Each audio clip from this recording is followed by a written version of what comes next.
डाकू ज़रूरां पर बेगैरत नहीं।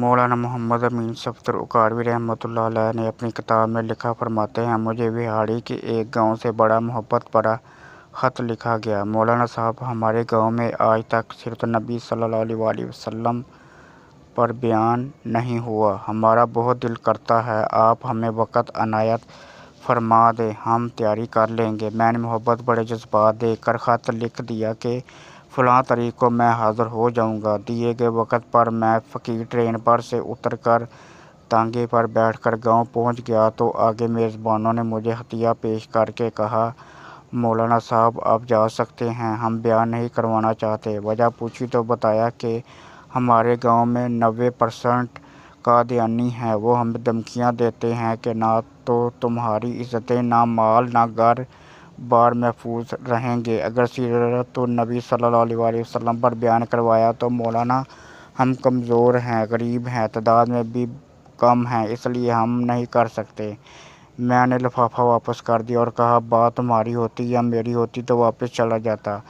बात मदीने वाले आका सल्लल्लाहु अलैहि वसल्लम की इज़्ज़त की आ गई है, अब बयान होगा, ज़रूर होगा। वो घबरा गए। हज़रत आप तो चले जाएंगे, मसला तो हमारे लिए होगा। मैंने कहा, इस गांव के आस पास कोई डंडे वाला यानी बाअसर या गुंडा है? उन्होंने बताया कि गांव से कुछ दूर नूरा डाकू रहता है।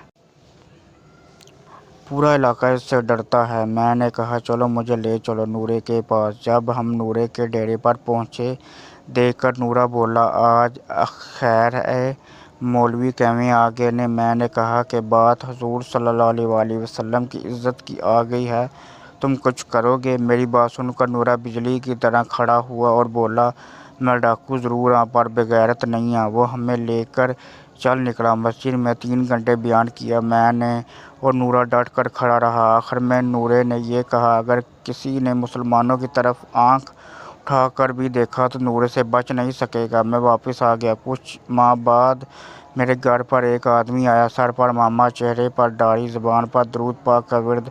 मैंने पूछा, कौन हो? वो रो कर बोला, मौलाना मैं नूरा डाकू हूँ। जब उस दिन मैं वापस घर आकर लौटा, जाकर सो गया, आँख लगी ही थी कि प्यारे मुस्तफ़ा करीम सल्लल्लाहु अलैहि वसल्लम मेरे ख्वाब में तशरीफ़ लाए। मेरा माथा चूमा और फरमाया, आज तूने मेरी इज़्ज़त पर पहरा दिया, मैं और मेरा अल्लाह तुमसे खुश हो गए हैं। अल्लाह ने तेरे पिछले सब गुनाह माफ़ फरमा दिए हैं। मौलाना साहब, इसके बाद मेरी आँख खुली तो सब कुछ बदल चुका था। अब तो हर वक्त आँखों से आंसू ही खुश्क नहीं होते।